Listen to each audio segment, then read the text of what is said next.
Sa bagong Pilipinas, ang masama ay ireklamo, ang mabuti ay irekomenda. Na ang paggugol ng budget ng bayan ay bukas sa publiko at hindi kinukubli. Walang parte nito ang kinukupit o sinusubik. Pangatlo, bawal ang mga pang-api at naghahari-harian.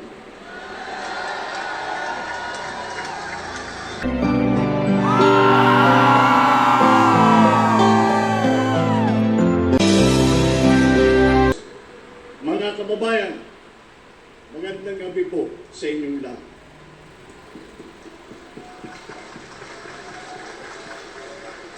Alam niyo po, noong nakaraang linggo, dumalo ko sa mga parangal at nakipagdaupang palad sa ating mga kababayang taglay na kagitingan ng lahing Pilipino. Sa bantayog ng SAF 44, naalala ko ang tapang ng ating lahi. Silang nauubusan ng bala pero hindi nauubusan ng lakas ng loob. Sa inaugurasyon ng Lung Center of the Philippines, Lung Transplant Program, nakasalimuhan ko ang mga walang takot ng mga frontliner natin na sa harap ng dumaragasang COVID-19 pandemic ay hindi nagpatinag. Sa loob ng Barasoen Church sa Malolos, sumariwa sa aking isipan ang pag-igit ng ating mga bayani na ang kalayaang nakamit ay hindi na maaaring bawiin. Sa pagyapak ko sa ating mga PWD na atleta na naghakot ng medalya sa Asian Para Games, nadama ko ang diwang ng paglulupig sa anumang malikid. Sa pagbukas ng higanteng petrochemical plant sa Batangas, tumambad sa akin na sipag at talino ng mga Pilipinong manggagawa at mga nangangalakal. Bakit ko po isinasalaysay itong ngayon bilang pamungad ko na pananalita? Sapagat po, sa gitna ng pagdududa na walang pag-asa ang bayang ito, sila ang nagpapawalang bisa sa mga maling haka-haka at paniniwala. Sa negativismo na tila bumabalot sa ating bansa, na pinabaluktot ang ating kakayahang umusbong, ang mga napamagkit ko, mga bayani, ang patunay na kahit gaano kahirap ang hadlang, kaya nating umudlan at magwagi. Sa ating mga kapwa Pilipino na mababa ang tingin sa kanilang sarili at kakayahan, ang mga nababanggit kong puwarang Pilipino ang itataas ang ating noo kahit kanino. Sa mga makakasarili na pilit tayong hinahatak sa landas na tayo at prinsipyong kanya-kanya, ang mga nabanggit kong huwarang Pilipino ang patunay na may tagumpay kung sama-sama tayong nangangarap at sabay-sabay tayong kumilos. Sa totoo lang, sa bayang ito, hindi po mabibilang ang dami ng mga katulad nila, mga tanglaw na di kayang takpan ng kadiliman. My fellow Filipinos, it is in the spirit of our race's resolve to surmount odds, overcome difficulties, and triumph over fears that we gather here today. We face a complex and changing world. It calls for a united response that would make our nation strong, our economy sound, and our children's future secure. We cannot meet these challenges if no common purpose energizes us. We need to have a vision that moves us forward as a people united, a vision so compelling that it brings out the best in us, one that is feasible that every one of us will invest in. We must restore faith in ourselves by taking stock of what makes us a strong people, a resilient nation. We must dig deep into our valiant past, draw strength from the heroism of our forefathers, and let this heritage of selflessness propel us forward into the future. Malalim at marami po ang ating pinaguhugutan ng lakas. When dreams seem impossible, Let us remember that our nation, Asia's first republic, was founded by patriots who were in their 20s, who never wavered in fighting for the freedom that we enjoy today. Because when the stakes are high, let us recall how Bataan and Corregidor survivors went and rebuilt a nation whose cities were in ruins, but whose spirits were not.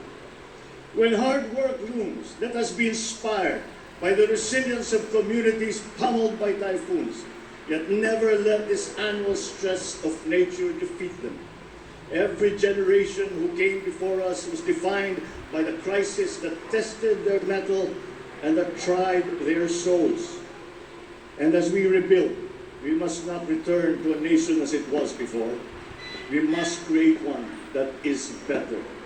We will only succeed if we overcome the crisis of confidence that clipped our wings long before COVID-19 struck.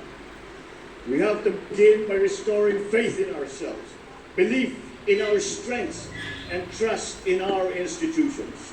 Only then can we have confidence to bravely confront whatever tomorrow brings.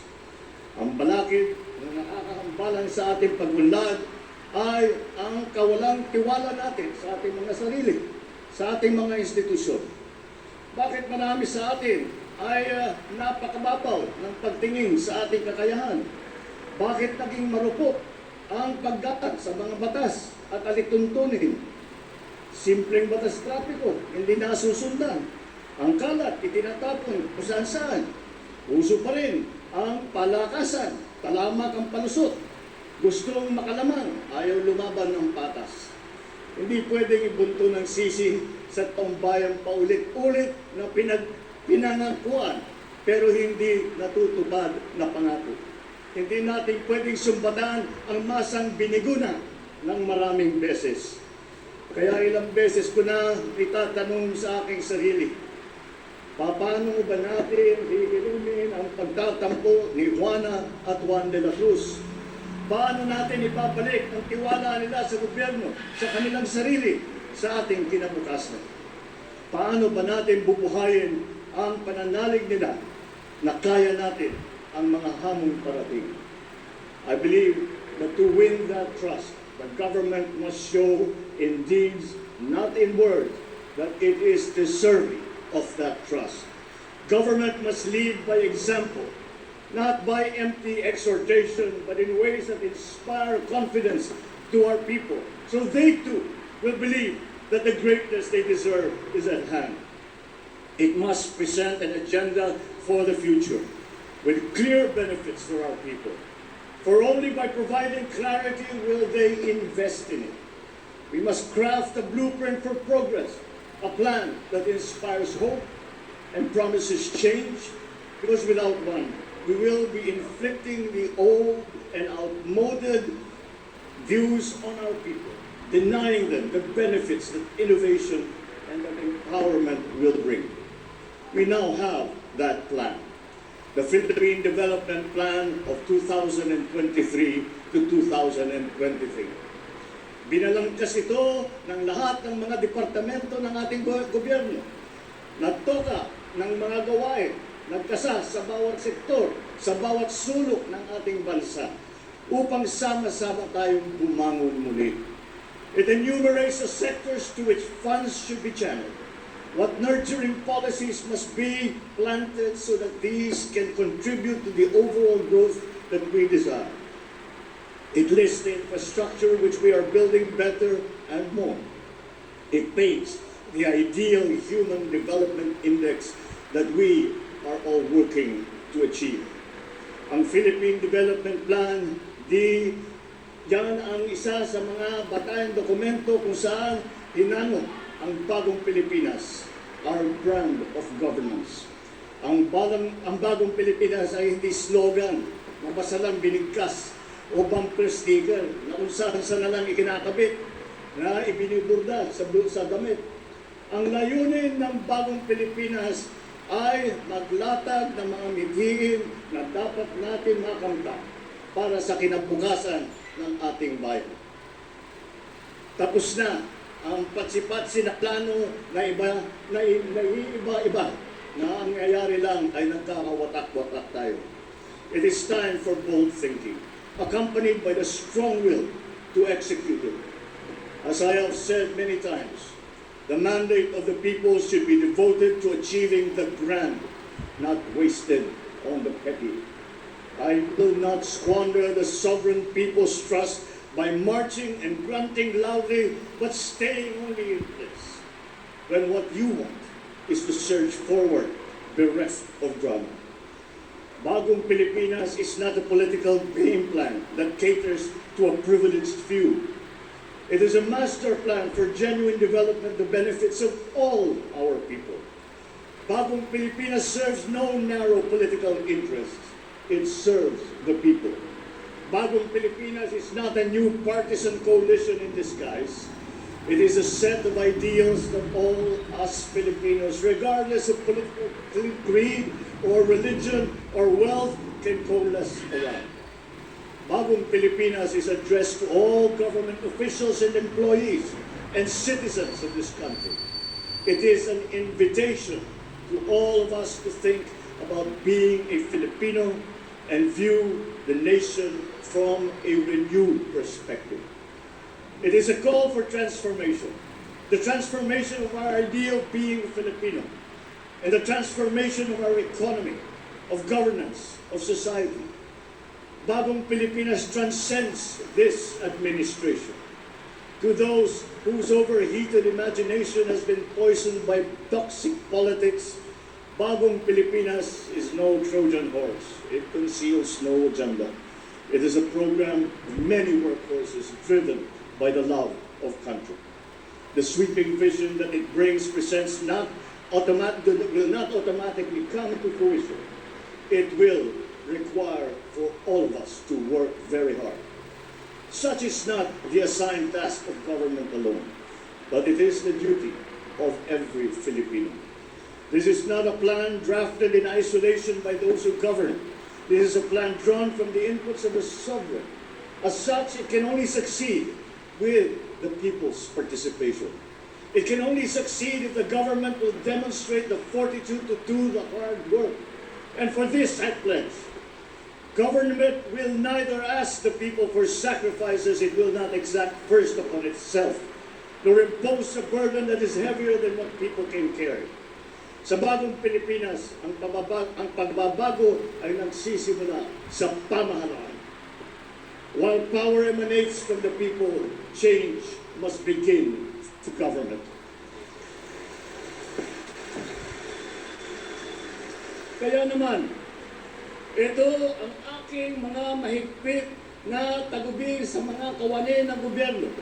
Una, bawal ang tamad at makupad sa pamahalaan. Walang puwang ang mga mabagal at sagabal sa serbisyo publiko. Services must be fast. Projects must be completed on time. Deadlines must be met per schedule. Distress calls must be responded to without delay. In whatever government office, red tape must be replaced with a red carpet. At saka palitan na ninyo yung sungit ninyo, palitan na ninyo ng ngiti.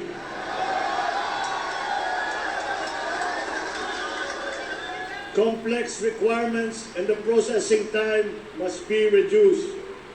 Pangalawa, bawal ang mga hindi tapat at nangungulumbat. Kapag pera ng bayan ang nawala dahil sa katiwalian, ang mga taong paglalaanan sana ng pondong naglaho ay nananakawan. Sa Bagong Pilipinas, bawal ang waldas. Ang paghahanda, lalo na ang paggugol ng budget ng bayan, ay bukas sa publiko at hindi kinukubli. Walang parte nito ang kinukupit o sinusubig. Pangatlo, bawal ang mga pang-api at naghahari-harian. You are servants of the people, not their lords. Huwag nating pahirapan ang taong bayan. Bagkus suklian ang kanilang tiwala na magalang na panunungkulan. So let me reiterate this. Feedback is essential to government. Without it, mistakes cannot be corrected. Bad behavior cannot be sanctioned. Best practices cannot be learned, and good deeds cannot be commended. Sa bagong Pilipinas, ang masama ay ireklamo, ang mabuti ay irekomenda. Ngunit ang mga papuri at puna ay hindi dapat hintayin kumatok na lang sa ating mga opisina. Obligasyon natin na nasa gobyerno na hanapin ito. Kailangan natin bumaba sa masa upang tignan ang kanilang kalagayan at alamin ang kanilang hinaing.